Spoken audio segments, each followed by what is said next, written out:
Ari, tá aqui, ao continuar participando do evento, você concorda de ser gravado? Sim, continuar, né? Tem que clicar aqui. Ok. Este evento está sendo gravado e tem que clicar no continuar.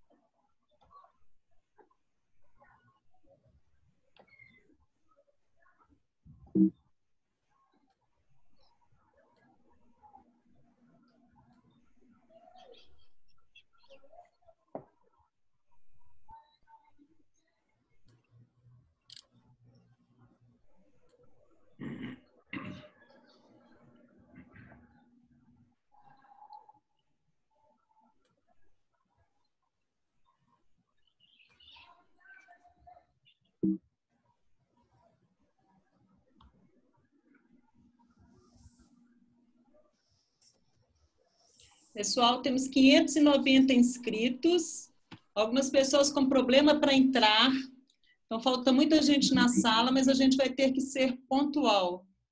O Marral vai coordenar vocês aí.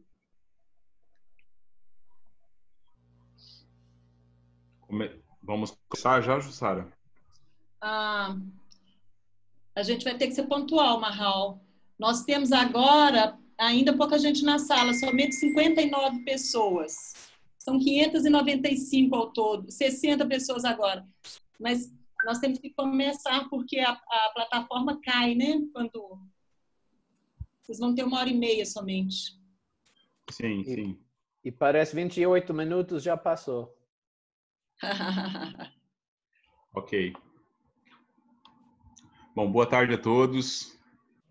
É um prazer recebê-los em mais um evento do projeto Bichos do Pantanal. Esse é o nosso primeiro webinar e grato, né, pela presença de todos. Quem está com um pouco de dificuldade em entrar na sala, não desista, é assim mesmo, o Zoom sempre tem algum probleminha, alguma dificuldade. Então, dando início, mais uma vez agradecer a participação de todos os nossos palestrantes, né, que vão aí brilhantar o nosso evento hoje, tá? E começando, nós gostaríamos de começar com uma reflexão, tá? Nós estamos num momento de bastante dificuldade, né? Uma pandemia que nos acometeu de forma muito rápida, muito intensa e nos trouxe inúmeras mazelas, muitas vidas se foram, mas também nos trouxe um momento de grande reflexão, um momento de oportunidade. E essa oportunidade é justamente para fazer essa reflexão de que mundo nós queremos construir, né? De que mundo nós queremos para nós e para a próxima geração. E para fazer essa reflexão e outras, né, ao longo desse evento hoje, nosso primeiro e segundo bloco do webinar, nós convidamos os palestrantes, né? O jornalista Dalmar Contes, que é nosso mediador, seja bem-vindo.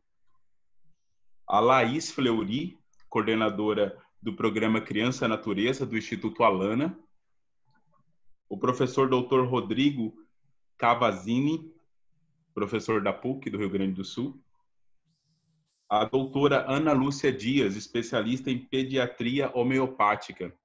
Esses são os nossos convidados, nossos palestrantes do primeiro bloco, né, do nosso primeiro bloco aqui. Nós vamos ter, lembrando a todos, né, após o encerramento desse primeiro bloco, nós teremos um intervalo e depois daremos início ao segundo bloco, né? Temos também como palestrante o nosso diretor técnico e de relações internacionais, o ecólogo Douglas Trent, que está conosco, e a nossa diretora do Instituto Sustentar, Jussara Eutz. Eu sou coordenador do programa de educação ambiental do projeto Bichos do Pantanal e antes de nós começarmos a ouvir os nossos palestrantes, eu gostaria de apenas brevemente apresentar para vocês um pouquinho do projeto, do que é o projeto Bichos do Pantanal, né? O projeto Bichos do Pantanal está na sua segunda etapa. Eu só quero conseguir inserir aqui o material, ele deu uma travada, mas já volta. Só um momentinho, pessoal. Eu vou retirar e vou inserir novamente a apresentação aqui, isso é normal. Deixa eu colocar novamente aqui para vocês.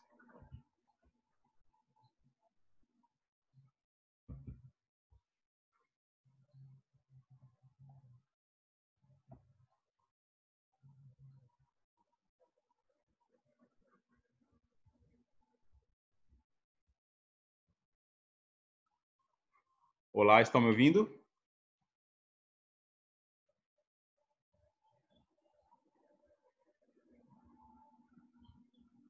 Olá? Douglas, está me ouvindo? Estou. Eu estou te ouvindo.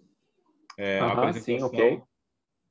A nossa apresentação deu um probleminha aqui, ela não está querendo colaborar aqui. Vocês estão vendo a apresentação ou não? Não. Não? Tela azul. Ela travou nessa tela azul aqui. Saulo. Tenta fechar e abrir de novo, Marral. Eu fiz isso. Acabei de fazer, mas não deu muito certo. Mas deixa eu tentar aqui novamente.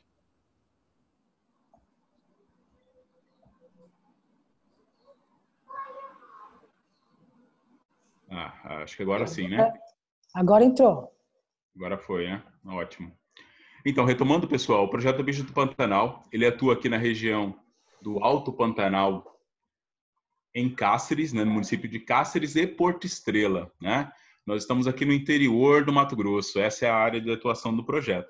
O projeto ele é gerido pela OSIP, Instituto Sustentar, né, que, como eu mencionei, a nossa diretora é a Jussara Utz, e o Instituto Sustentar, então, faz a gestão. O projeto ele tem o financiamento através da Petrobras, através do programa Petrobras Socioambiental, né? Então, ele é desenvolvido aqui no município de Cáceres e Porto Estrela. Nós temos 3 grandes linhas de atuação, vertentes do projeto. Uma das linhas é a pesquisa, né, do qual nós temos como diretor técnico Douglas Trent. Nós temos o desenvolvimento local, né, a geração de renda e tudo mais, avaliando possíveis fontes de renda para a população local, né, formar uma rede aqui de auxílio, né, a essas pessoas, desenvolvimento local. E nós temos também, né, através de uma rede de cooperação, e nós temos também a educação ambiental, da qual eu sou o coordenador.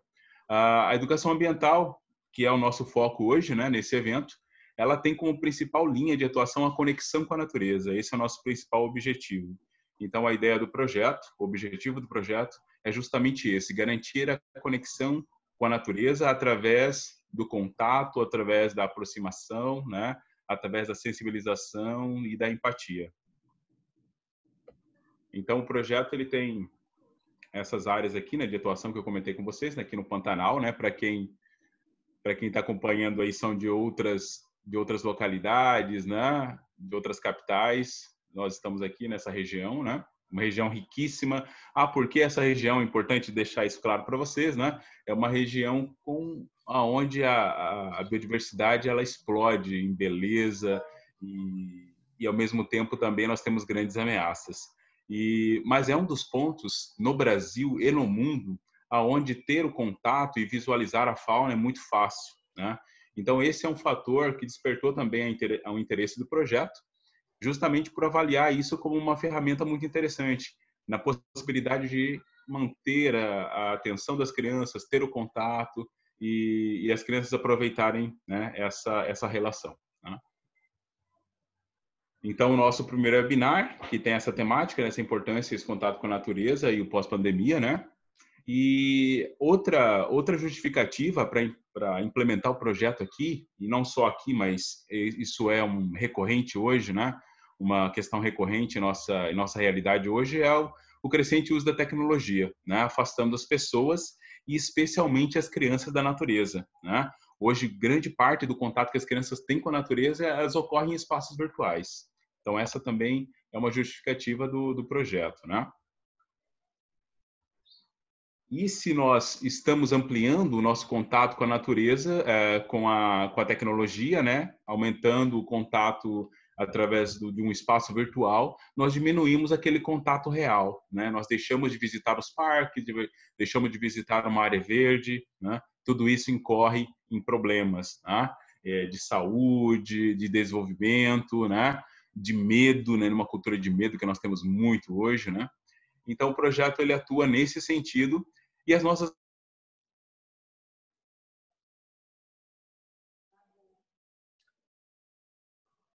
Congelou.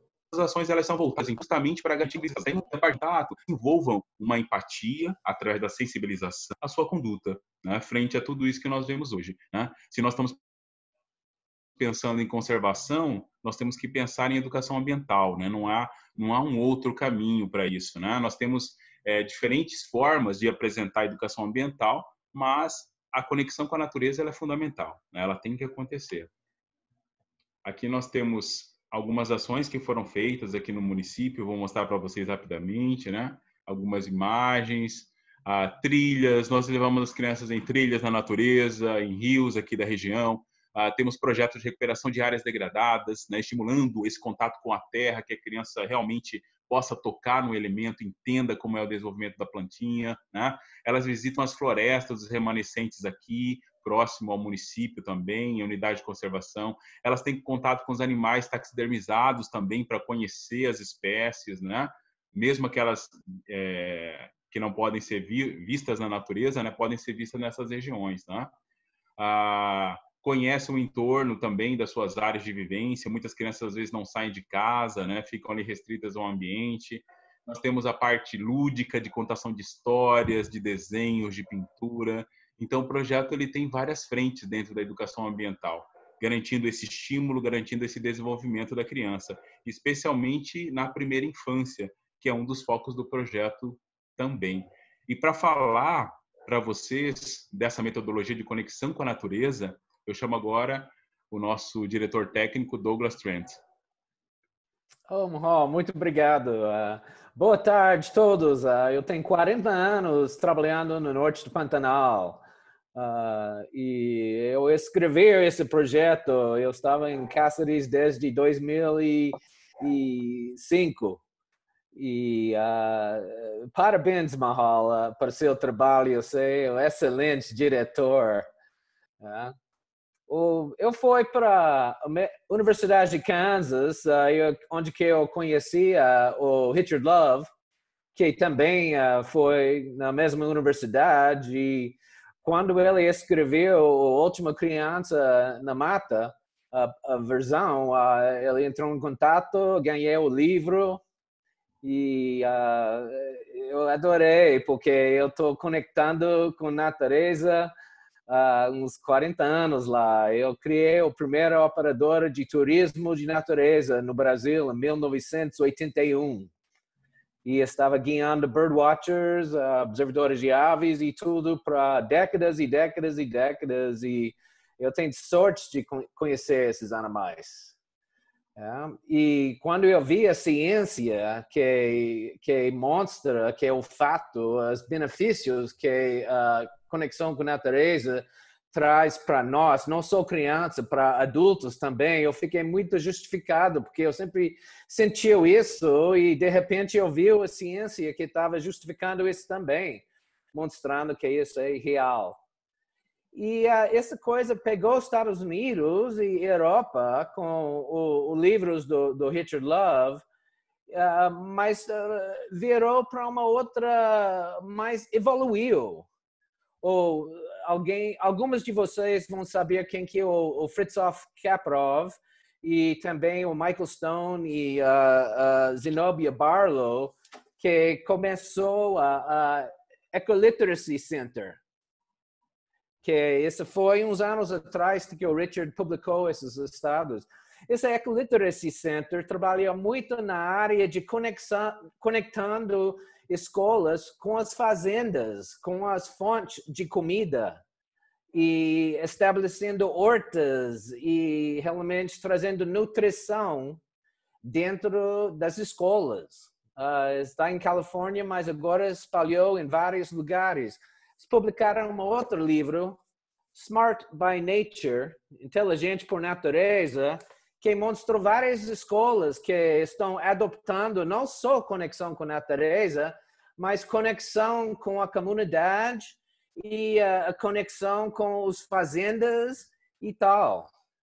E prestando tempo todo nessa, era um outro ator, que é o David Sobel, que escreveu isso aqui, o Children in Nature, e que realmente começou a ideia do place-based education, que é a educação do lugar. E o place-based education agora está incorporando conexão com a natureza, está incorporando a parte com fazendas, e ela vem do próprio local, porque cada local no Brasil, no mundo, é diferente. Tem pessoas diferentes, tem economia diferente, tem natureza diferente.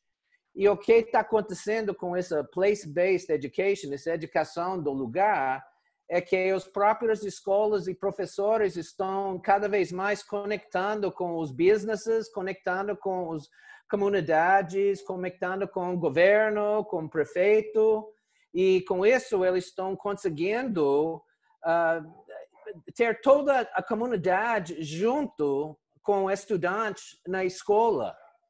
E eles estão mostrando que isso está não só batendo os requirements, as necessidades de aprendizagem de matemática, da ciência, da língua no português nesse país, por exemplo, mas eles estão com marcas melhores.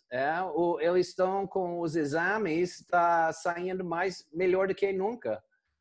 E esse é onde que a educação ambiental, que virou conexão com a natureza, que virou conexão com a comunidade, que virou conexão com a comunidade inteira, onde que está atualmente nos Estados Unidos e em parte da Europa.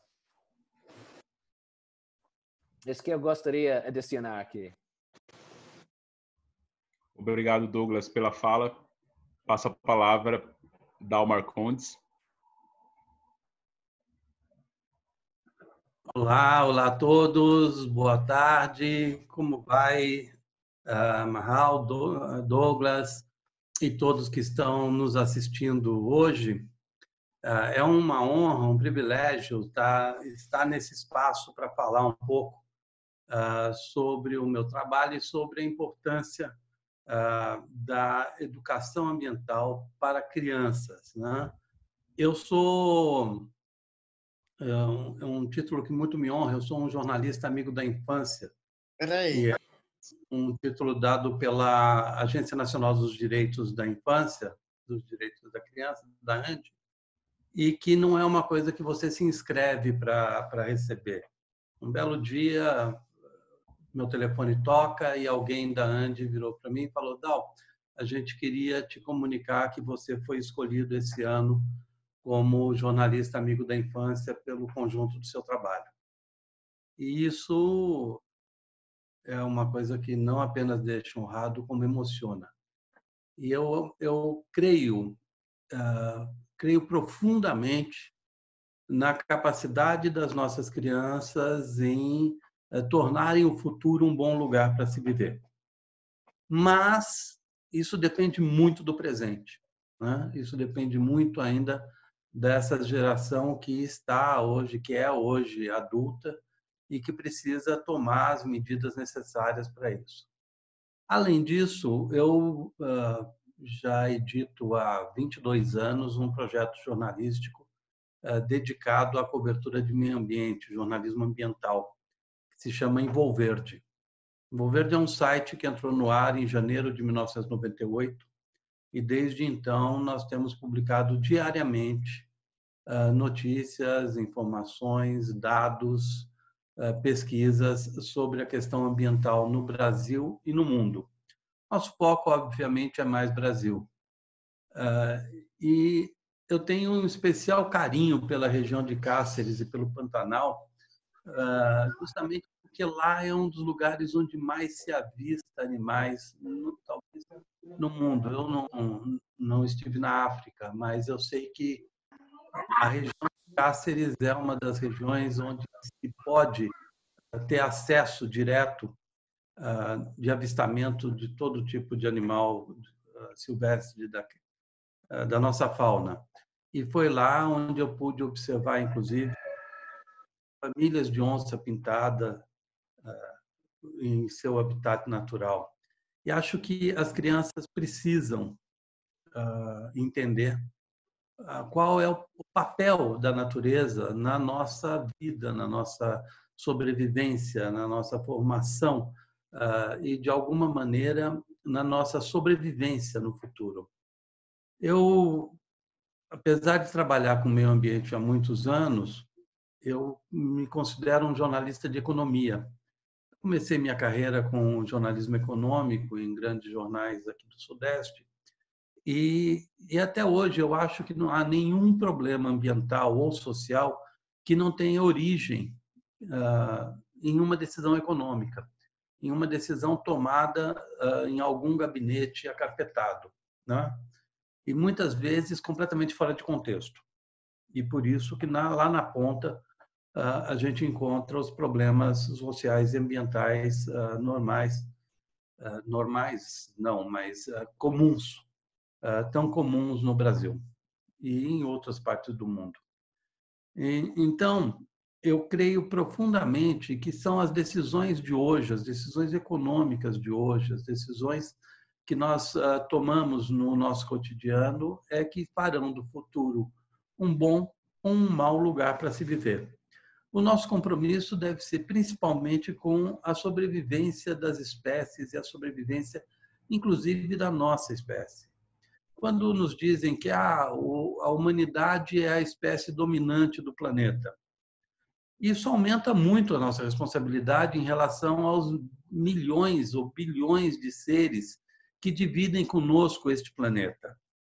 Nós temos a responsabilidade enorme de garantir o bem-estar desses animais, o bem-estar dessas espécies, sejam elas terrestres, marinhas, pássaros, sejam que tipo de espécie for, porque se nós somos a espécie que mais impacto causa no planeta e a espécie que supostamente é a mais inteligente, e eu digo supostamente porque as nossas atitudes não provam isso, não provam que nós somos a espécie mais inteligente, nós deveríamos ser um pouco mais responsáveis em relação aos nossos vizinhos, aos nossos companheiros de jornada nesse planeta,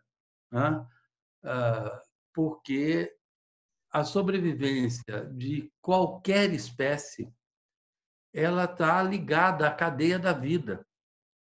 Quando você rompe um elo dessa cadeia, a probabilidade de se criar uma catástrofe, de se criar uma tragédia que de alguma maneira afete a própria sobrevivência da humanidade é muito grande. Nós temos, hoje, nesse momento, nós estamos enfrentando a pandemia provocada pelo coronavírus da Covid-19.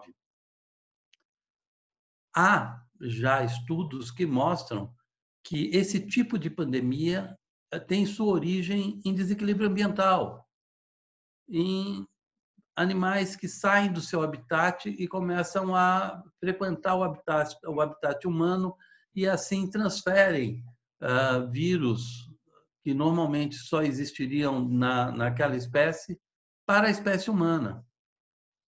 Então, gente, olha, esse trabalho, esse projeto, para mim, é fundamental e vamos ter hoje uma tarde muito agradável, muito gostosa de conversas, diálogos e debates sobre um tema fundamental para a construção do nosso futuro e para que nós possamos entender de fato qual é a nossa responsabilidade com todas as espécies vivas do planeta e com as nossas crianças.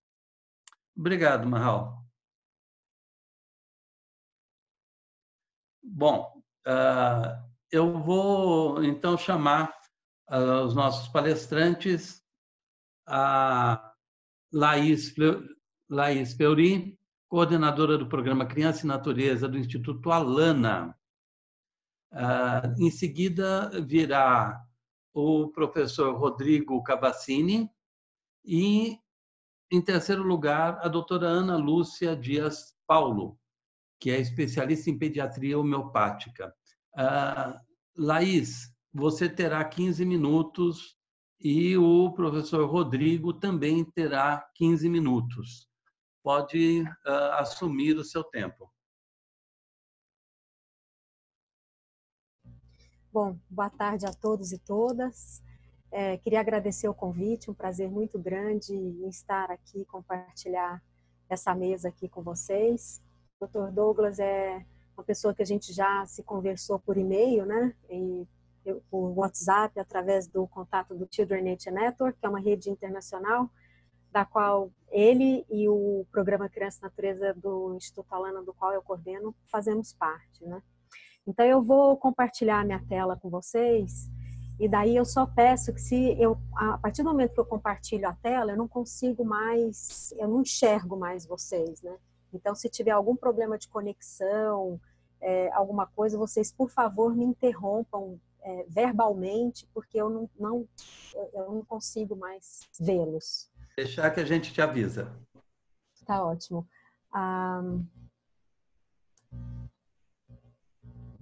Tá aparecendo? Acho que sim, né? Agora sim. Então tá bom. Bom, como fui apresentada, né, eu sou Laís Fleury, eu coordeno o programa Criança e Natureza do Instituto Alana. Para quem não conhece, o Instituto Alana é uma organização da sociedade civil sem fins lucrativos, que tem como missão honrar a infância. A gente tem uma série de programas que, de fato, trabalha para que as crianças tenham garantido a sua prioridade absoluta, como está na Constituição, através do artigo 227, e também para que a gente possa contribuir com o seu desenvolvimento integral e saudável. O programa Criança e Natureza, a gente tem como missão favorecer o acesso e o contato direto de todas as crianças com a natureza, e a gente entende que a natureza é uma tecnologia inovadora, urbana e social para o bem-estar da infância e do planeta. Eu gostaria de trazer um pouco a visão de infância, assim, quem é a criança dentro do Instituto Alana, como a gente a enxerga. A gente entende que a criança é um sujeito de direitos, né, um sujeito produtor de cultura, que a prioridade absoluta, como está na Constituição, é uma regra e não um princípio. E as crianças, nós todos temos uma responsabilidade compartilhada com elas, né? Assim, não é só função dos pais, da família, mas sim da sociedade, do Estado, de fato, cuidar de todas as nossas crianças. É por isso que a gente gosta de dizer que realmente é uma responsabilidade compartilhada, que nós temos responsabilidade pelas nossas crianças, pelas crianças dos outros e das crianças de ninguém, né? Então, só queria trazer um pouco esse conceito de criança do qual a gente trabalha. E a gente entende também que as crianças é um sujeito do hoje, né? Não é um sujeito de amanhã. A gente precisa, de fato, cuidar delas, entendendo de que elas precisam estar bem e saudáveis hoje, e não nessa concepção de que a gente precisa cuidar do amanhã, e é só no amanhã que elas irão chegar, né? Vamos dizer assim. Então, eu queria começar dizendo assim, por que uma instituição, né, como o Instituto Alana, que tem essa missão de honrar a infância, por que ele decidiu, então, criar um programa onde tem esse recorte específico de contato da criança com a natureza, né? E eu acho que isso derivou bastante de uma leitura de contexto que a gente fez das diferentes infâncias, principalmente as infâncias urbanas. A gente reconhece que no Brasil, as cidades brasileiras, elas têm um modelo de planejamento urbano bastante comum, no sentido de quanto mais se urbaniza, mais se afasta a natureza, mais se verticaliza, mais se diminui, né, as áreas verdes. Essa é uma foto, por exemplo, da cidade de São Paulo, onde a gente quase não vê a malha verde que existe dentro da cidade. A gente tem hoje, as crianças hoje passam muito tempo dentro de instituições escolares e também bastante confinadas, né? Se a gente pensar, as crianças passam 90% do tempo delas dentro de ambientes fechados, confinados, seja dentro de casa, seja dentro da escola, ou seja dentro de um transporte público para chegar entre a casa e a escola, né? E a gente também tem o estilo de família, das famílias hoje em dia, dá pouca ênfase ao tempo livre das crianças, né? Então, independente da classe social que essa criança está inserida, ou ela está trabalhando, ou ela está estudando, ou ela está em alguma atividade dirigida. Então, como as crianças, principalmente aquelas que moram nos grandes centros urbanos, como elas quase não têm tempo livre como a gente tinha, estão sempre dentro de ambientes muito fechados, né? E para aumentar isso, assim, esse estilo de vida mais sedentário que a gente acaba tendo nas cidades, tem também a questão da internet, que hoje a gente até valoriza bastante, que imagina nessa pandemia se a gente não tivesse as telas a nosso favor, né? É uma relação que a gente aprecia bastante, mas também a gente entende que se elas não forem usadas a nosso serviço, no sentido do nosso bem-estar, elas também podem causar bastante danos, né? E as telas acabam ocupando um tempo na vida da criança que elas poderiam também estar usufruindo com outras atividades, como brincar do lado de fora. Enfim, é algo que de fato a gente precisa prestar atenção. Então eu gostaria de trazer aqui esse conceito, como o Douglas já falou, foi cunhado pelo jornalista americano chamado Richard Louv, que ele escreveu esse livro em 2005, que chama A Última Criança na Natureza, que hoje aqui no Brasil é um livro traduzido pelo programa Criança na Natureza em português, e ele cunhou esse termo que chama transtorno do déficit de natureza, e eu vou passar para vocês um vídeo curto, uma entrevista com o próprio Richard Louv, onde ele vai definir o que significa esse termo que ele cunhou, transtorno do déficit de natureza. Vocês me falam se vocês estão escutando bem. What are we doing to kids? We're creating environments for kids at school and at home in which they are using fewer and fewer of their senses, that they're down to a couple senses, staring at that screen, using their ears, and mainly their eyes to allegedly go anywhere in the world through the internet. We're creating an environment in which I believe, by definition, they are less alive. What parent wants their child to be left alone? What teacher wants their students to be less alone?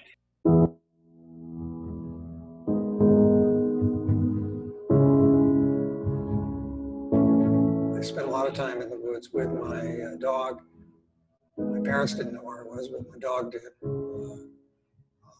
And I found something bigger there than my parents and their problems. I found something large. I have a bias from growing up to associate time spent in nature with happiness for a family and with health, particularly mental health.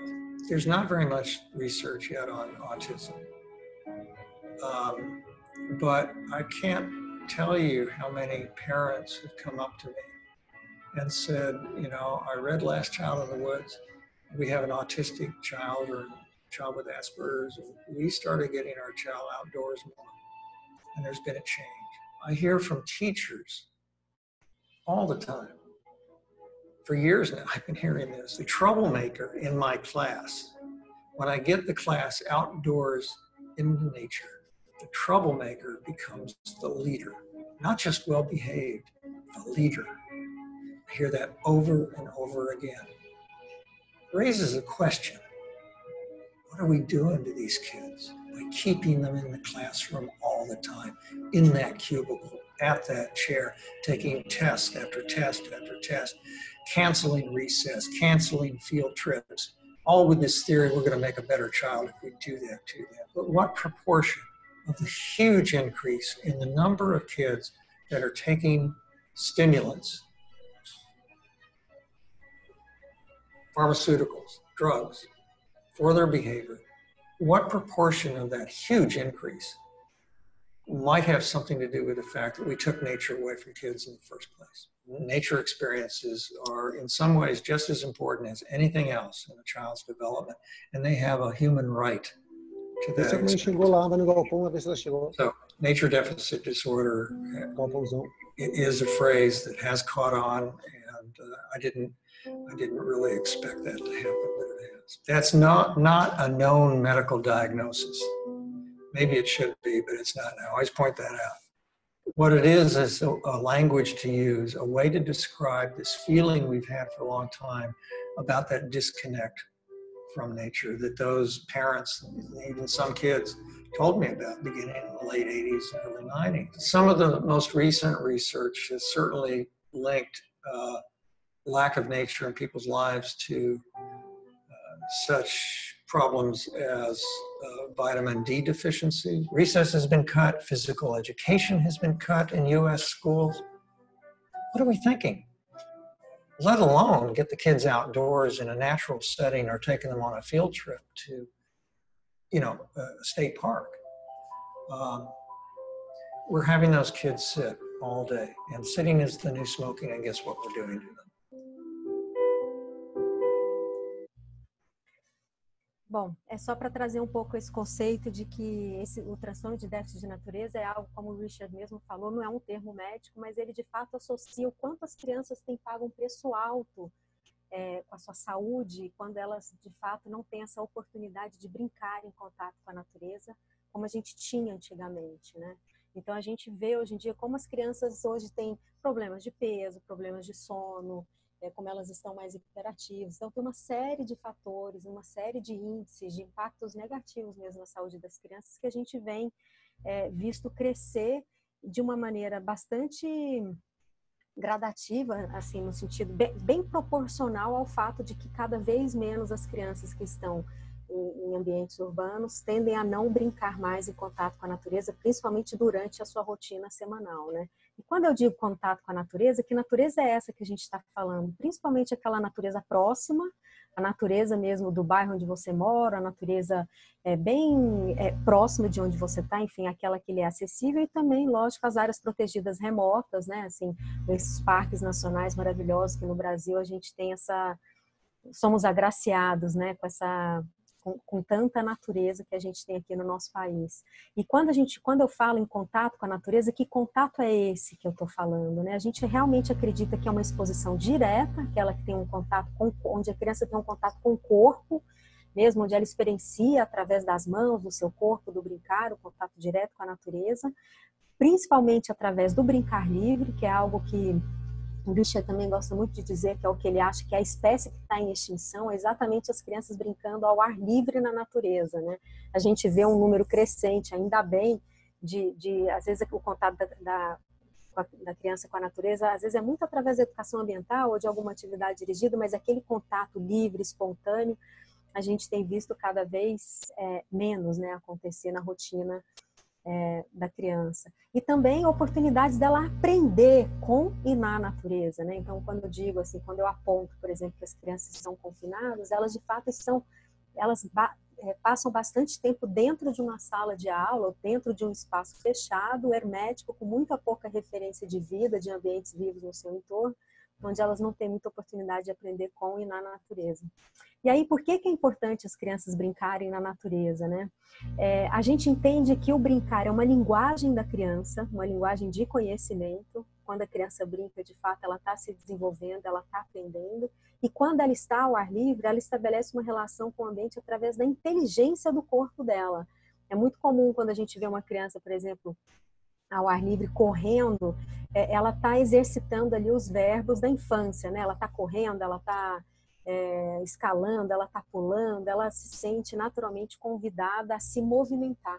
E daí tem aumentado cada vez mais o número de pesquisas que comprovam que esse contato ele é importante para o desenvolvimento infantil em todos os seus aspectos, né? Intelectual, emocional, social, espiritual e físico. Ano passado a gente lançou um manual junto com a Sociedade Brasileira de Pediatria, onde a gente levanta uma série de pesquisas, né, de documentos, inclusive, onde se comprova, né, os benefícios da natureza na saúde, não só das crianças, mas dos adolescentes também. E daí, por uma questão de tempo, que eu acho que eu tenho poucos minutos, ao invés de eu passar pelos benefícios um a um, que eu preparei aqui para vocês, eu vou, então, passar um pequeno filme no final da minha apresentação, onde contempla mais esses benefícios da natureza para a criança, né? Eu queria dizer que... 3 minutos, Laís. Pois eu queria dizer, então, que nós, no Instituto Alana, a gente entende que para promover uma infância rica em natureza é preciso ter uma ação sistêmica que exige de vários setores diferentes da comunidade, da sociedade, da gestão pública, para, de fato, garantir esse contato. Então, a gente depende de cidades mais verdes, de espaços de instituições escolares mais verdes, de famílias que de fato optam por expor a criança na natureza, de médicos que de fato reconheçam a importância da criança na natureza. Então, tudo isso para dizer que a gente realmente entende que esse é um movimento sistêmico que exige um esforço de diferentes camadas da sociedade. E a gente tem também, assim, acho que agora com a pandemia, né, a gente tem se dedicado muito a oferecer mesmo ferramentas para as famílias, para os educadores, enfim, para como que a gente consegue garantir esse contato com a natureza, mesmo em época de isolamento social, porque o que a gente precisa, de fato, tomar cuidado, né, com aglomerações, com contato físico, mas o contato com a natureza, por si só, ele é bastante benéfico e pode contribuir bastante com a nossa saúde, principalmente nessa era das pandemias, né, que a gente está vivendo. Então, para encerrar, vou passar esse último filme aqui do Instituto Alana e já agradeço, então, de antemão pelo convite e a atenção.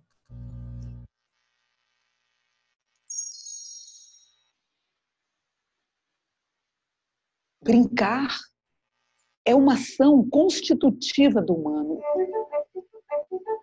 Quando uma criança está brincando, primeiro, ela está brincando livremente.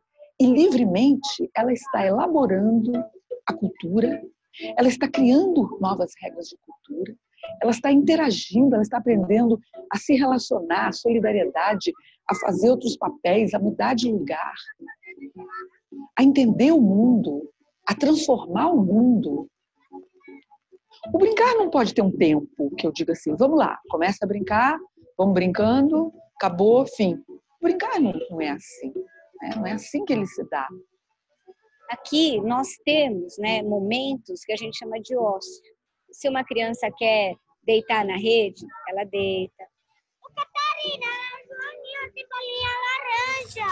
Se ela quiser ficar olhando o pássaro, né, ir de árvore em árvore, buscar uma folhinha para colocar no seu ninho, ela consegue acompanhar. Esse momento de descoberta, né, esse momento de contato com o outro, sem a centralidade do adulto. Quando a criança faz essas escolhas por si mesma, ela se reconhece, né? Ela consegue dar esses pequenos passos no sentido de se tornar um indivíduo, né? De fazer a si mesmo. In terms of creativity, the kids who are playing in natural playgrounds compared to the typical cement are far more likely to invent their own games. It's very, very important in terms of creativity to have the chance to invent your own rules, invent your own games. Theory that's well established, it's the loose parts theory, that the more loose parts there are in an environment, the more creative the play. Nature is filled with loose parts. Natural settings are far more loose parts than anything that people can create. Essa capacidade dela desejar, e esse desejo se materializa com recursos ali disponíveis, e que isso vai nutrindo essa alma imaginativa e criativa da criança, certamente ela vai se tornar um adulto muito mais criativo, muito mais produtivo, muito mais preparado para lidar com as diferentes esferas da vida, né?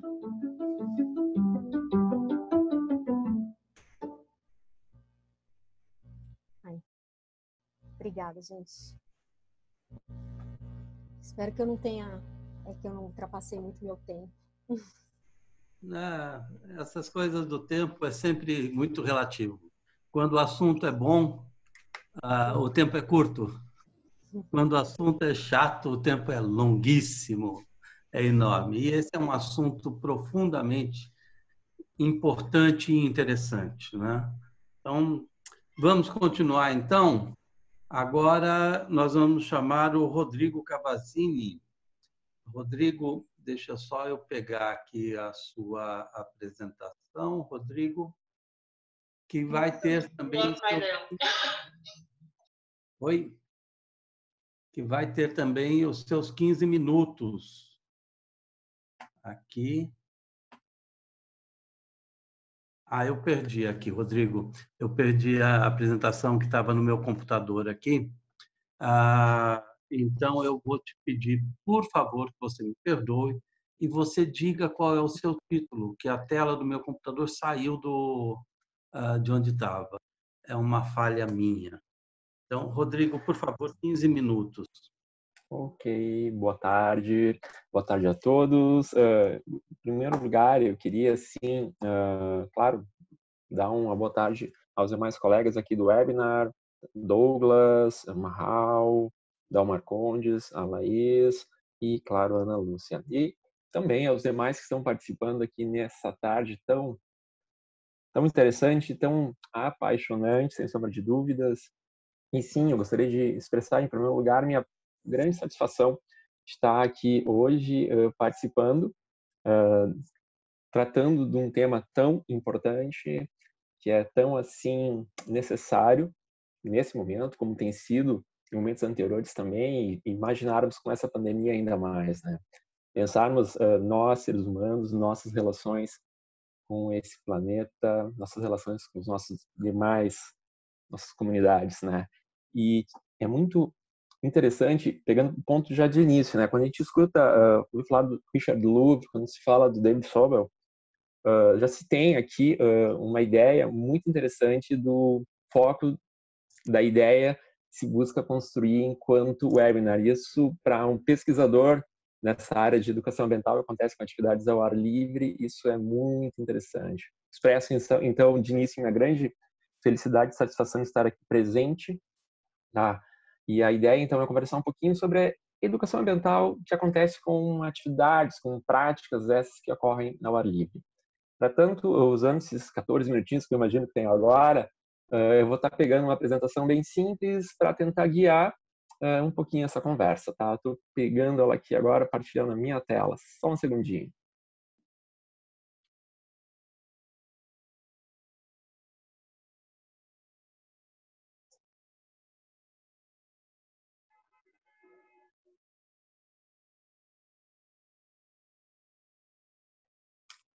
Está ok, pessoal?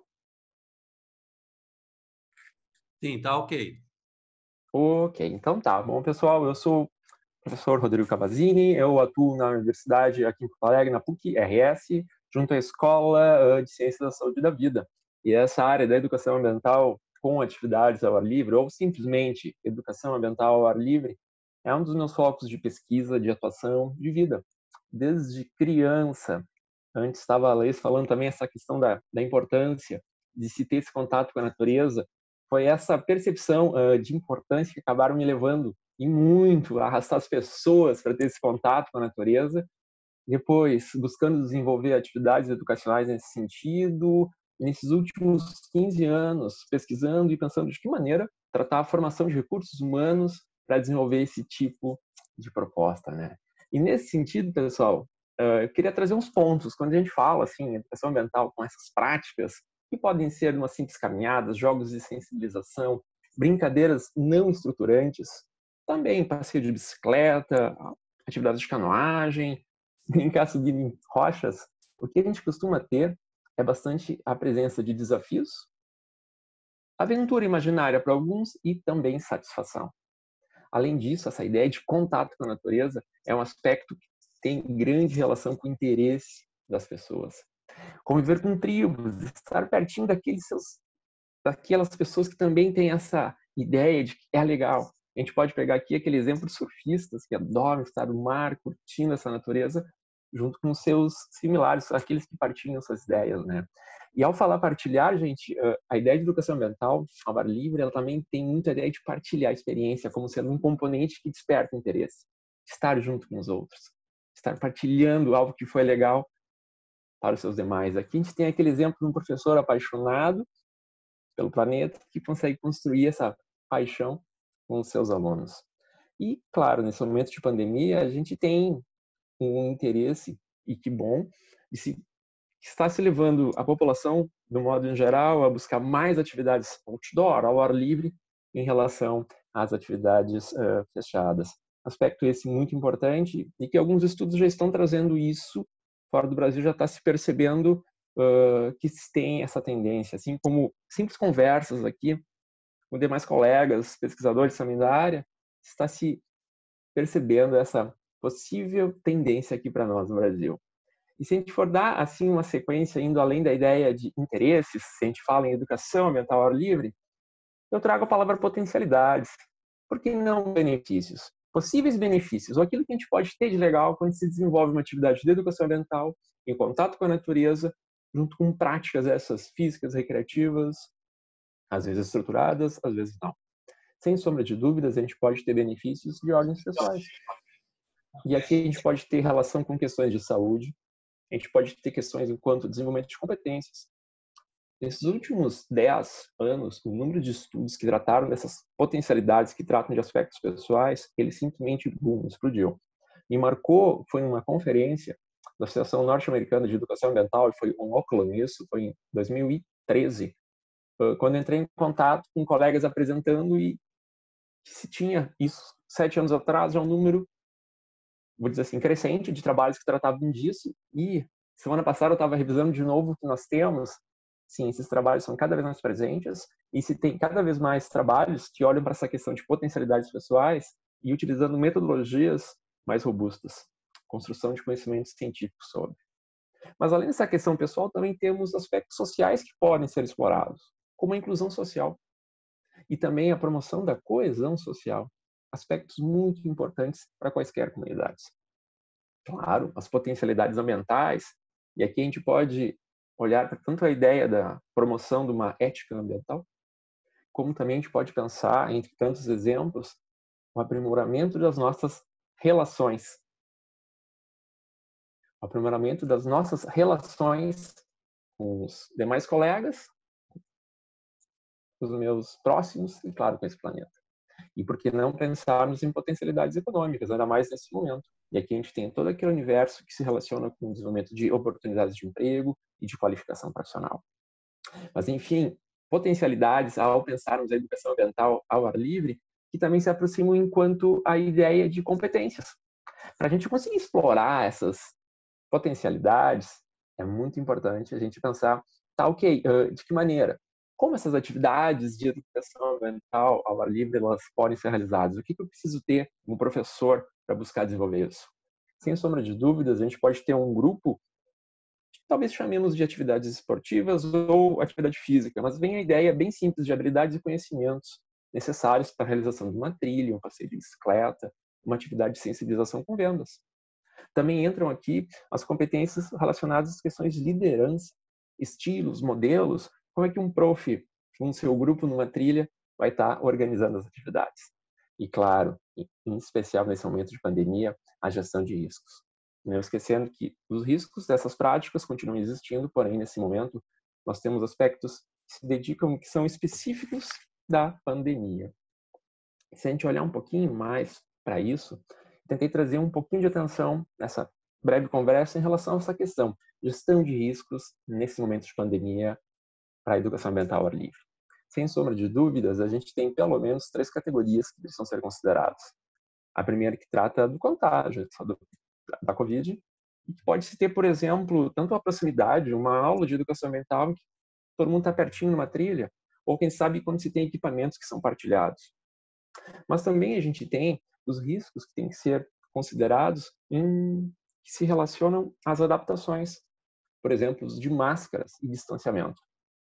Uma trilha, quem sabe num jardim botânico, numa unidade de conservação, ou aonde for, em que antes a gente conseguia ter um grupo pertinho e um controle visual bem tranquilo desse grupo, agora isso ficou um pouco diferente. A gente vai ter que ter um distanciamento entre as pessoas maior. Esse é um novo risco que surge. Da mesma maneira, a utilização de máscaras, ela pode trazer uma maior dificuldade enquanto comunicação. E não esquecendo, claro, dos riscos inerentes, que sempre estiveram e continuam presentes nessas atividades, sejam lesões, seja afogamento para as atividades na água. Mas, enfim, ao olhar para essas práticas, o que me vem assim enquanto pensar a realização nesse momento? 2 pontos. Pensar enquanto instituições, pensar enquanto indivíduos. Se a gente for pensar enquanto instituições, pode ser como a minha, uma universidade, mas também a gente pode pensar enquanto escolas e sair desse universo de educação formal. E sim, claro, para o universo de educação informal. E aqui a gente tem, sem sombra de dúvidas, também questões enquanto pensar formas, modelos. O modelo presencial, classicamente utilizado. O modelo que está aparecendo agora bastante, que é o online. E tem bastante locais, são vários locais que estão utilizando essa abordagem E por que não pensar também no modelo híbrido? Presencial, todos presentes, professores, alunos. Híbrido, professor presente, uso de aplicativos, quem sabe parte da turma junto. Modelo online, todos distantes. São diferentes modelos com potencialidades e fragilidades que estão sendo utilizados por instituições de acordo com seus objetivos, de acordo com, inclusive, interesse ou condições de aceitação a riscos. E se a gente for olhar enquanto indivíduos, naquela família em que o pai vai para um parque curtir um espaço ao ar livre, sem sombra de dúvidas, a necessidade de estar gerindo seus riscos. De olho que há necessidade de estar incorporando novos procedimentos, a higienização constante das mãos, com álcool gel, por exemplo, não esquecendo de que existem esses riscos inerentes, eles nunca deixaram de existir, sempre estarão presentes nessas atividades de educação ambiental, e, claro, a necessidade constante de buscar desenvolver competências. Novos desafios, há necessidade de novas competências. Mas, enfim, tentando trazer enquanto perspectivas e considerações, sem sombra de dúvidas, um momento de grandes desafios e que também nos abrem a oportunidade ou as oportunidades para o desenvolvimento de novas soluções. Esse interesse ainda maior agora enquanto atividades realizadas em espaços ao ar livre. A gente tem que considerar isso também. Ao se pensar essa pandemia, entender que ela está sendo compreendida ao longo do tempo. E é necessário, sim, a gente, em especial as instituições, adotar um modelo dinâmico que possa ter alterações ou adaptações conforme o que se descubra dessa doença e conforme o andamento dessa pandemia. Antes, quando a gente falou a ideia de educação baseada no local, David Sobel, exato. Uma maior tendência é se explorar espaços próximos dos lares. É uma ótima também oportunidade de explorar essas questões de proximidade. Desenvolvimento de competências, como falei antes, ele é essencial. E, claro, tendo uma ideia que pode ser bem útil também no momento.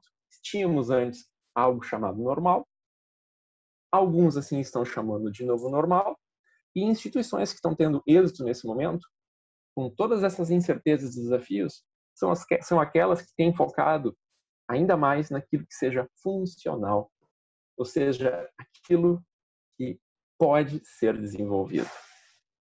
Enfim, pessoal, e atendendo o meu tempo, temos a ideia, ao trazer assim um olhar em relação à educação ambiental ao ar livre, nesse momento de pandemia, era tentar, então, trazer alguns aspectos, chamando a atenção de o quão bacana, o quão importante, tantas são as possibilidades que podem ser desenvolvidas, mas sim, tantas possibilidades que, nesse momento, exigem a atenção em relação a diversos aspectos. Buscando atender meu tempo, da minha parte era isso, agradeço a oportunidade. Obrigadão. Muito obrigado, professor Rodrigo Cavini, que é doutor em Ciência do Movimento pela PUC do Rio Grande do Sul. De fato, essa reflexão sobre a interatividade entre as crianças e o ambiente natural é fundamental, né? E eu tenho a impressão que, bom, como já foi dito aqui, isso tem uma relação muito próxima com saúde, né? Não apenas com a percepção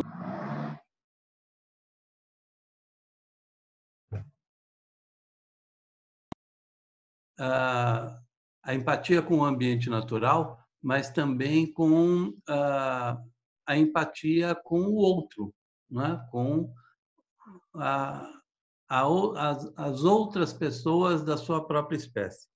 Eu quero chamar agora a doutora Ana Lúcia Dias Paulo, que é especialista em pediatria e homeopatia. Doutora Ana Lúcia, por favor. Estão me ouvindo bem? Sim, ouvimos.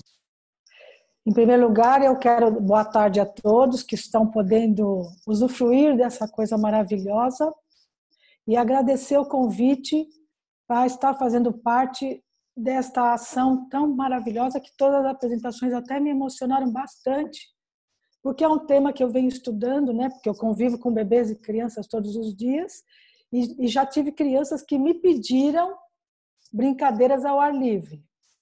Então, eu tenho até alguns momentos que eu vou com crianças e já percebi crianças com medo de pisar na terra, com medo de mexer na terra. Eu falei, não, lindo, vamos fazer junto, mexer na terra, depois a gente lava a mãozinha, porque a sujeira não, isso a gente lava a mãozinha e resolve tudo. Então, é muito importante essas iniciativas que eu já percebi que vou até tirar da minha agenda os psicólogos e as fisioterapeutas e vou pôr os professores e essas associações que trabalham com atividades ao ar livre. Então, eu tenho estudado muito isso e tenho proposto para as famílias atividades ao ar livre para melhorar as crianças, porque realmente elas estão adoecendo, e principalmente adoecendo no emocional. O físico é uma coisa comum desses 30 anos, mas ultimamente a gente tem visto crianças muito estressadas, crianças muito ansiosas, e tudo isso falta alguma coisa que é a convivência com a natureza. Isso é fato, as crianças estão confinadas, as crianças estão numa mesmice, então a gente percebe, pelo que tudo que foi falado, que a natureza ajuda o sono da criança a diminuir o estresse, a aumentar a sua capacidade de aprendizado, a sua capacidade física, intelectual e principalmente que eu vejo sensorial. Então a natureza nos ajuda a melhorar o olfato, a audição e a sensibilização. Então eu tenho buscado prescrever isso para os pacientes, atividades ao ar livre mesmo, pé na terra, pé na areia, pé na grama, pé no chão. E eu falo para as mães, não adianta o chão da sua casa que é piso. Então não é isso. É ir para parques, é tirar o sapato, no máximo que vai acontecer é uma picadinha de formiga que não faz mal para ninguém. Então é ir para parques, tirar o sapato, pisar no chão, na terra, na areia. E vejo também que algumas situações motoras nas crianças estão por isso. O pé plano, o joelho em X, muitas dores na coluna nas crianças. Eu falei, já imaginou na adolescência quando for carregar aquela mochila? Então é hoje que nós temos que consertar, é andar no chão, na terra, na areia e na grama. Então isso já vem sendo. Então, nesses tempos de pandemia, o que eu observei?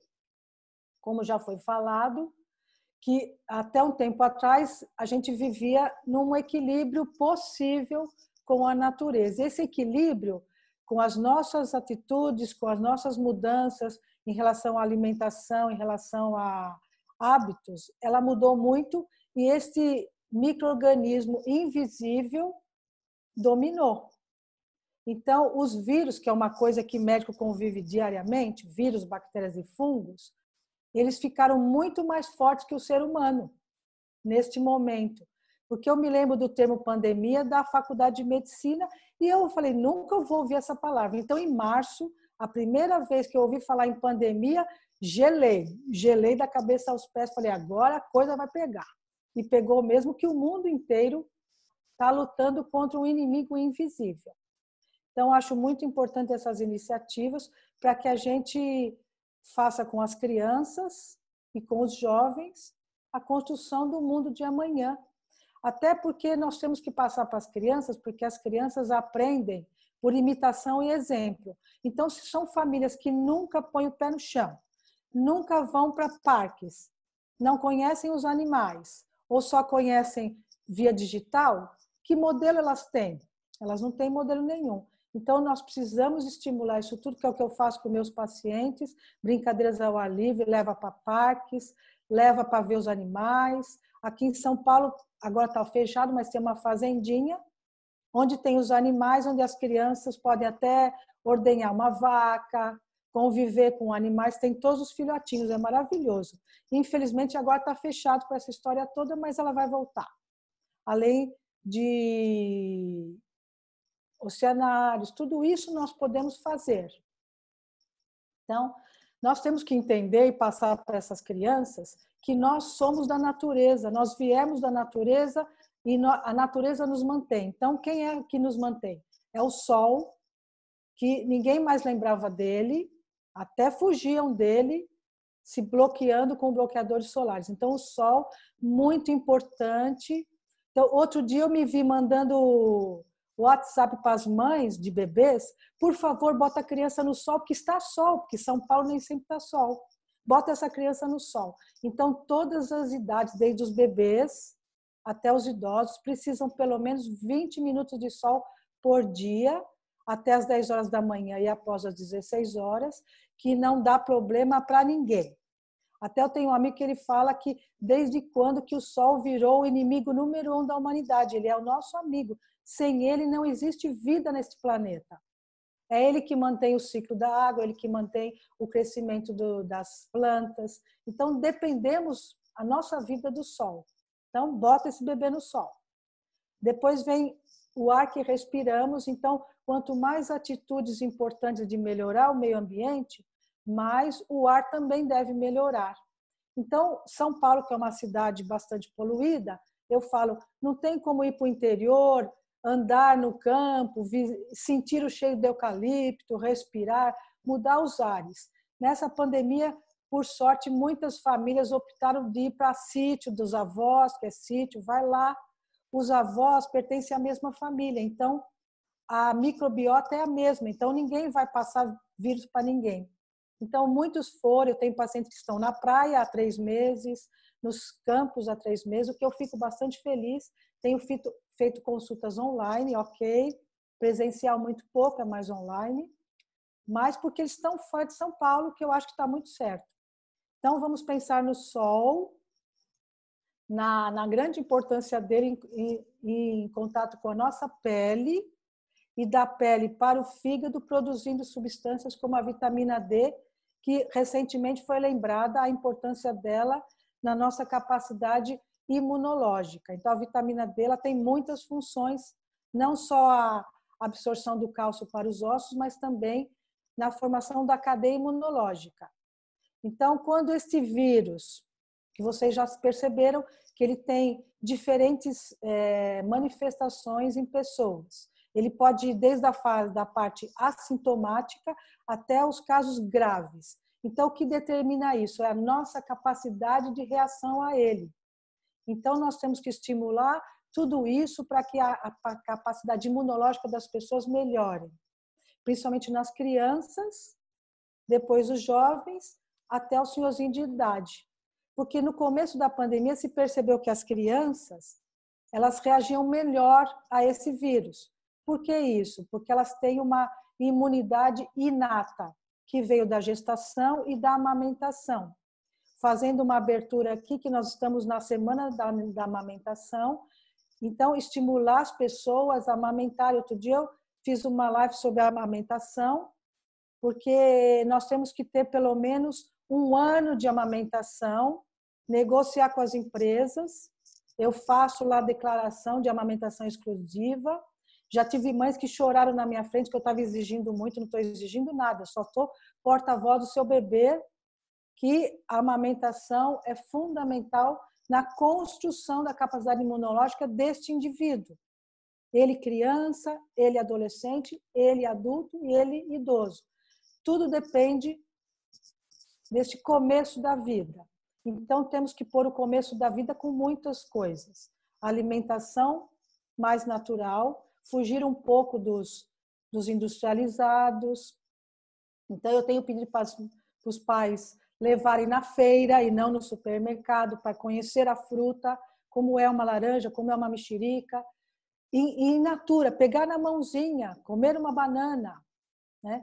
E também a alimentação fugindo do industrializado, dos químicos, porque hoje se vê as crianças com muitas alergias. Eu estou tratando de um bebê que ele tem alergia a tudo, até o chuchu. Chuchu é pura água. Então, as crianças estão realmente adoecendo muito e falta do conhecimento da natureza. Então, no momento que a gente explica isso para uma criança, ela aprende que isto é uma verdade absoluta. Então, a natureza nos mantém e nós mantemos a natureza. E as mães têm me mandado muita foto, que pediatra é uma coisa só felicidade, porque as mães mandam vídeos.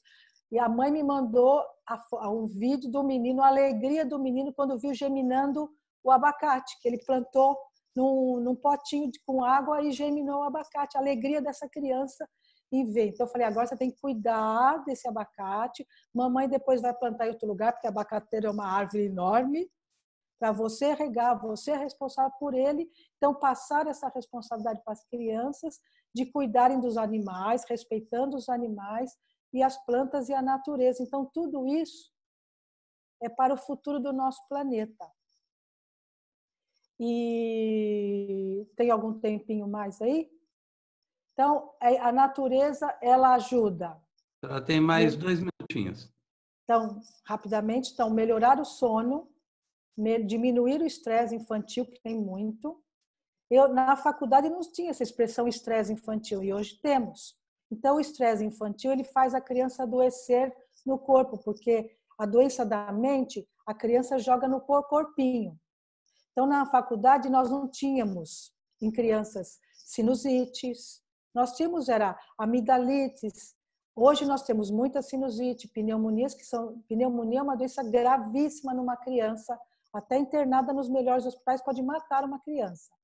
Então, tudo isso é uma volta ao passado, uma melhor alimentação, uma melhor vida, correr ao ar livre. E mais uma coisa, as crianças, principalmente de 2 aos 10 anos, nesses 8 anos, as crianças elas têm uma parte muscular muito intensa. O músculo até dói, por isso que tem que correr, pular, andar de bicicleta, jogar bola, fazer qualquer atividade física para que essa parte motora se desenvolva, porque as crianças têm dores musculares, que é o que todo mundo chama de dor do crescimento. Não é dor do crescimento, é dor muscular por falta de atividade física. Então, acho que é isso que eu tinha para passar para vocês. Fico aqui até o fim, se quiser mais alguma informação, estou aqui. Grata a todos. Tá bom, doutora Ana Lúcia, muito obrigado.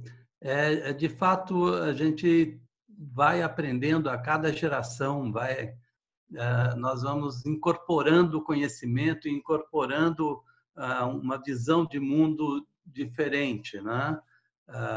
A minha geração era uma geração onde criança estava na rua. Depois vem uma geração de criança presa no apartamento. E agora nós temos que reconquistar o espaço da criança na natureza. Muito obrigado. Eu queria chamar novamente a Laís para a nossa conversa. Laís, eu tenho uma pergunta para você. A gente está trabalhando diversas coisas na educação ambiental, mas tem um formato de educação formal que nós temos hoje nas escolas que não inclui a natureza, né? O que a criança tem nos bancos escolares é uma educação formal muito focada em fatos, dados, informações relevantes de história, geografia, tal, mas tudo muito distante da natureza, mesmo as aulas de ciências e biologia.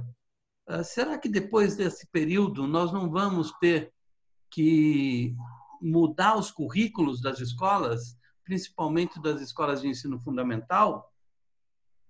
Olha, eu acredito que sim, Dal. Eu acho que primeiro essa reflexão ela está bastante latente. Eu acho que hoje esse contato com a natureza todo mundo tem sentido a falta dele, né? Assim, a gente não precisa mais ficar alertando as pessoas sentem isso, né? Assim, elas sentem muita falta de estar na natureza, com essa experiência que a gente está tendo agora com o isolamento social.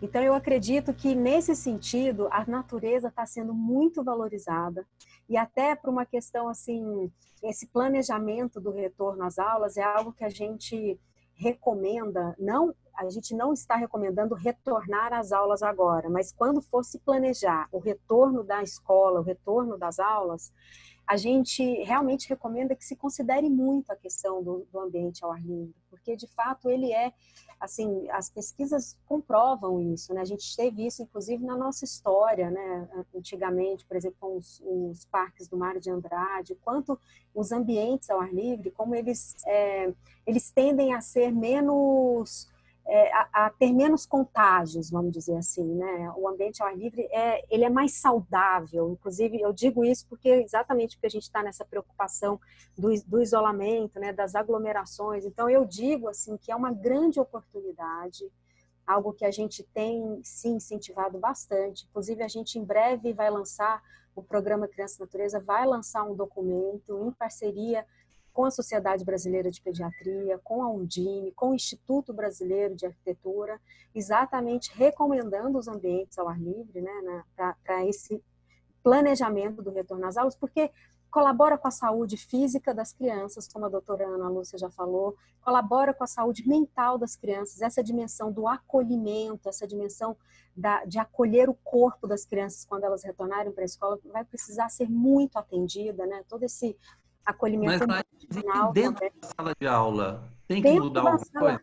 Tem, exatamente, por isso que eu trouxe a dimensão, quando eu estava falando ali na minha apresentação, eu falei que contato de natureza é esse que eu estou falando, porque é o contato que exatamente onde a gente valoriza o aprender com e na natureza, entendeu? Se a gente realmente ter essa oportunidade de aprender com e na natureza, porque quando a gente está na natureza, quando a gente está em contato com outros ambientes, a quantidade de assunto, né? A natureza, ela pode ser considerada uma outra professora dentro da escola, vamos dizer assim, porque tem muita informação. A gente consegue trabalhar de forma transdisciplinar, tendo ambientes verdes dentro da escola. Então, é muito oportuno, de fato, a gente valorizar esses ambientes ao ar livre, até, eu digo, até em termos de orçamento mesmo, nessa era da pandemia que a gente está tendo que repensar tudo, pensando nesse orçamento de médio e longo prazo, de fato, de valorizar, de garantir ambientes ao ar livre, para que, de fato, as crianças fiquem menos tempo na sala de aula e mais tempo ao ar livre, inclusive em termos de conteúdo mesmo. Você sabe, Dal, que a gente conversa também bastante com escolas da Amazônia, por exemplo, que a gente tem, bom, como está na Amazônia, tem uma floresta exuberante, como será que são as escolas de lá? Eles, sem querer, eles acabam replicando o modelo nosso aqui, né? Porque eles não têm essa percepção, essa cultura, eu digo que é uma cultura mesmo, né? Da gente aprender ao ar livre, aprender com a natureza. Tende a ser aquele ensino que a gente aprende através dos livros, né? Através do conhecimento, é um conhecimento mais cognitivo mesmo. Então, realmente, eu acredito que é muito necessário, acho que por diferentes razões, assim, acho que pelo primeiro motivo, no sentido do motivo de saúde no seu espectro mais amplo, emocional, físico, cognitivo, a gente realmente valorizar e realmente fazer essa migração de um esquema híbrido mesmo, não estou dizendo que é um esquema híbrido onde a gente valorize também o estudo com e na natureza. Pegando esse seu gancho, eu quero trazer o Rodrigo de volta para a nossa conversa também. O Rodrigo tem esse doutorado em ciência do movimento e eu queria trazê-lo para a nossa conversa justamente porque nós temos notado que nos currículos escolares as atividades físicas e principalmente as antigas aulas de educação física e prática de esportes, elas perderam espaço e em muitas escolas não existem mais. Então, Rodrigo, eu queria saber de você qual a importância da gente rediscutir esse tipo de atividade fora das salas de aula, como diz a Laís, tentando integrar mais a criança com o espaço natural ou mesmo o espaço esportivo, para que a gente consiga mudar a formação dessa criança. Como é que você vê isso? Bom, claro, obrigadão pela pergunta, mas essa questão de repensar, reformular o ambiente escolar, ela já tem um tempo enquanto discussões. Dá para a gente trazer assim bem claramente, nós, Brasil, temos pelo menos uns 20 anos em que a gente escuta alguns colegas estarem levantando a bandeira de que a gente tem que, em algum momento, a gente vai ter que parar e repensar essa escola. Para ter um modelo de escola que seja sucesso, é necessário a gente estar trazendo novas situações. Essa pandemia, ela meio que está obrigando, num tempo, quem sabe, muito pequeno, que a gente comece a repensar e comece a trazer novas formas. Ao se pensar essas novas formas, claro, a gente tem todo o universo de gestão de possíveis riscos enquanto a pandemia e tudo mais que existe, mas sim, a busca por soluções. A palavra híbrida também, como a Laís trouxe antes, ela tem sido utilizada de diferentes formas, buscando trazer diferentes possibilidades para o ambiente. Pegar a escola, sem sombra de dúvidas. Pensar aqueles que vão estar no ambiente escolar, pensar aqueles que vão estar fora, mas também vão poder estar desenvolvendo suas práticas. Indo especificamente para a ideia de atividade física, atividade recreativa, corpo em movimento. Ele é essencial, muito bem antes colocado enquanto desenvolvimento de qualquer criança. A gente se desenvolve através da brincadeira, a gente se desenvolve através de momentos estruturados e não estruturados.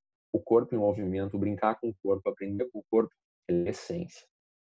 E sem sombra de dúvidas, quando se discute isso e se reduz o tempo em que uma criança pode estar fazendo isso em ambiente escolar, já se tem algum tempo também de pesquisa que aponta que não costuma ajudar para o desenvolvimento, quem sabe, em áreas de ciências, de matemática.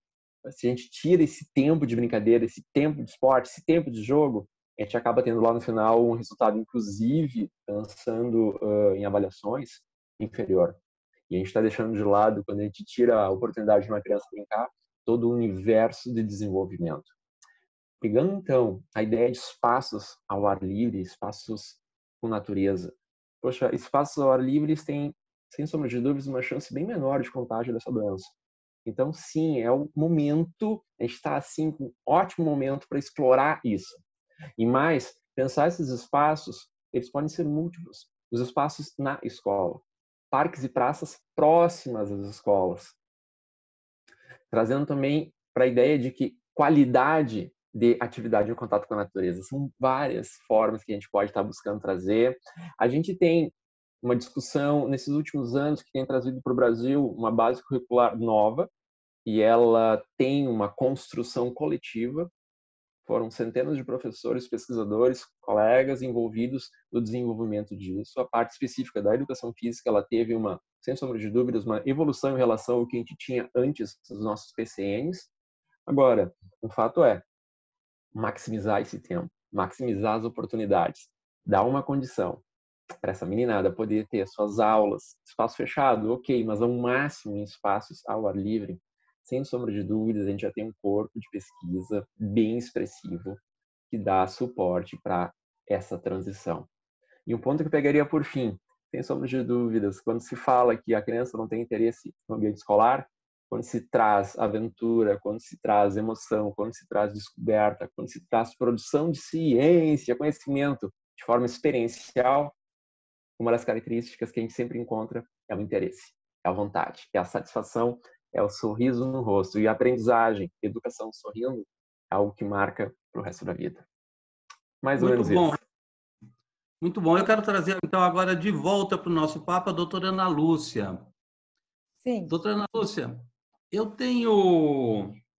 já sou avô, né? Então, as minhas crianças já estão criadas e agora, com seus próprios filhos, eu tenho a parte gostosa da criança. Eu pego para brincar. Eu moro numa área rural, então eu levo o meu neto para passear na floresta. Bom, mas eu tenho visto que muitas crianças têm uma agenda pesadíssima de atividades, que começa às 7 horas da manhã, vai para um lugar, vai para o outro, sai, tem meia hora para chegar no outro lugar para fazer outra coisa. É uma coisa maluca de milimetrar a agenda das crianças. Até à noite, a hora de dormir, pode assistir um videozinho, não pode fazer outra coisa. E isso, na minha opinião, isso não faz bem para uma criança. Agora, eu quero saber a sua opinião sobre esse controle milimetrado do tempo das crianças. Então, até eu ia comentar esse assunto, que como eu sou médico homeopata, muitas famílias são naturebas, como se diz. Gostam da natureza, os alimentos mais naturais. Então, mas é mesclado que eu também tenho pacientes normais, né? Então, o que a gente nota é muito diferente essas famílias naturebas, que gostam da natureza, de alimentos mais naturais e de uma vida mais natural. Então, o que eu tenho feito com as super agendas, que eu falei, a agenda delas é maior que a minha. Então, o que a gente nota? Que as famílias também diminuíram o tempo junto. Claro que a pandemia trouxe tudo isso, como diz umas amigas minhas médicas, lições do coronavírus. Primeiro, uniu as famílias, porque pai e mãe trabalhando em casa tiveram que lidar com as crianças, que não sabiam nem como elas eram. Então, mas isso, de alguma forma, vamos colocar no positivo e temos que tirar lições desse coronavírus para depois serem famílias diferentes. Então, eu pego agendas que eu vou cortando. Então, vamos ter que optar. Ou faz o balé, ou faz o tênis. É um só que vai pôr nessa criança, porque ela não tem tempo para brincar. Então, eu tenho posto com o pediatra, porque os problemas chegam para mim. Eu até falei outro dia para uma família, vocês estragaram bem, agora quer que eu conserte. Então, primeira coisa, melhorar essa agenda. É uma atividade só, além da escola, uma atividade, qual que ela gosta? Porque a atividade física a criança tem que gostar. É o balé ou é o tênis? Então, fica no balé. E vamos para os parques. Então, todo tempo eu estimulo que façam isso como o senhor faz com o seu neto, que é o que eu também vou buscar fazer com os meus. Caminhar ao ar livre, ver os bichinhos, cuidar das plantinhas. Eu tenho uma amiga bióloga que a gente faz isso com algumas crianças do nosso convívio. Pegamos, a gente coloca no carro e leva para parques ambientais. Por exemplo, perto de São Paulo tem Mogi das Cruzes, tem muitos parques ambientais. Temos que pedir autorização para a prefeitura e a bióloga vai mostrando as árvores, qual é a espécie das árvores, depois os passos, e as crianças ficam, como o professor falou, elas ficam emocionadas de ver os pássaros e as árvores. Então, temos que mexer nessas agendas das crianças, sim. Eu espero que no retorno a gente possa melhorar o currículo escolar. Eu tenho algumas famílias que optaram por tirar as crianças da escola e educar em casa. Acho que vocês já ouviram falar nessa educação em casa. Sim. Claro que isso talvez não seja o ideal, porque eu já tive também crianças que cresceram nesse esquema e não conseguiram entrar numa faculdade, porque aprendizado em casa, então vamos aprender geografia lá na geografia. Então, você mostrou uma planície, um planalto, mostrou tudo para essa criança? Não mostrou. Então, temos que fazer, como ela falou, um ensino híbrido, um pouco da natureza e um pouco da escola. Aí fica os pesos e as medidas harmônicos. Então, nós vamos buscar a harmonia. Perfeito, doutora Ana Lúcia. Nós estamos chegando ao fim do nosso tempo nesse webinar, que está uma conversa incrível, né? Mas, infelizmente, existe uma coisinha chamada relógio. E o relógio vai no tic-tac, tic-tac, inexoravelmente. Então, eu queria que a Laís e o Rodrigo tivessem mais 30 segundos cada um. Podemos começar pela Laís, para dar a sua fala final, Laís. Bom, eu agradeço muito o convite, fiquei muito feliz de compartilhar essa conferência aqui com o Rodrigo, com a doutora Ana Lúcia. Foi um prazer muito grande estar com vocês. E gostaria de deixar a dica para quem tem interesse, né, em como manter o contato com a natureza em época de isolamento social. Tem uma página no nosso site que é www.criançanatureza.org.br dedicada a esse assunto, com várias ferramentas para educadores, para famílias, e também com muitos artigos, muitas formações também, não só do programa Criança Natureza, mas de parceiros nacionais e internacionais. Tem uma série de ferramentas ali que eu acho que podem ser muito úteis para todos e todas. Muito obrigada. Perfeito, muito obrigado, Laís.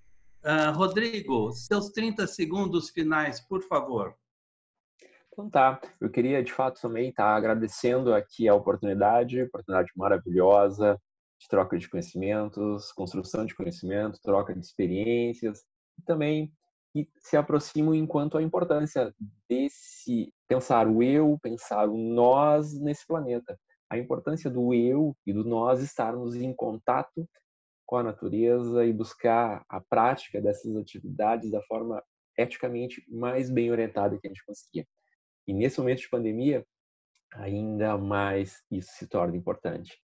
Pelos benefícios, saúde, ambientais, sociais, econômicos que a gente pode ter. Enfim, muito importante sim a gente buscar esse contato, gente. Essa que era a minha ideia, ponto final. Vamos para a natureza, gente. Obrigado. Ok, Rodrigo, muito obrigado. Muito obrigado, Laís. Muito obrigado, doutora Ana Lúcia.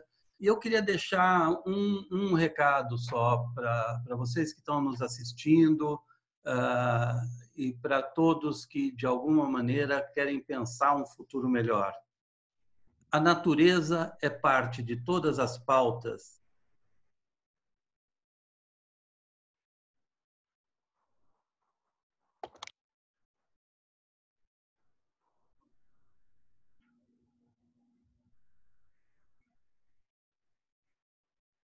Acho que travou, né, o vídeo. Acho que ele caiu, na verdade. Eu acho que sim. Vamos ver se ele retorna. Mas aproveitando, enquanto ele não retorna, pessoal, só aproveitando nossos minutos finais aqui, agradecer novamente a presença de todos e convidar a todos os participantes. Nós teremos nosso segundo bloco, iniciando às 18h30, né? Vamos ter o Dr. Marcos Ortiz. Né, eu fiquei sem som por 1 minuto. Voltou? Não, eu queria só deixar o recado final. Não, vai lá, fica à vontade. De que a natureza é parte de tudo. Não dá para a gente imaginar que nós podemos, de alguma maneira, tratar de qualquer assunto sem que a natureza esteja no centro. E as crianças não são parte, as crianças são tudo. Se nós não cuidarmos das nossas crianças, das futuras gerações, nós, enquanto espécie, não teremos futuro. E aí, de que adianta nós sermos inteligentes, cultos e sensíveis? Então, eu agradeço muito a atenção de todos. Muito obrigado pela oportunidade de fazer, junto com vocês, esse webinar. Nós que agradecemos, Dal. Foi muito bom. Tenho certeza que todos aproveitaram bastante. Então, só retomando, pessoal, teremos aí no nosso segundo bloco Dr. Marcos Ortiz, professor Marcos Nakagawa e a jornalista Amélia Gonzalez, junto com a nossa diretora do Instituto Sustentar, Jussara Utz. Às 18h30, então, nós retornamos, né? E nós teremos também um sorteio de um brinde surpresa ao final do segundo bloco. Então, não deixe de participar conosco. Foi muito bom tê-los aqui. Um grande abraço e fiquem bem.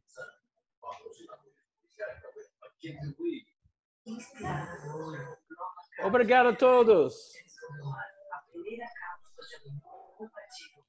Obrigada a todos mais uma vez.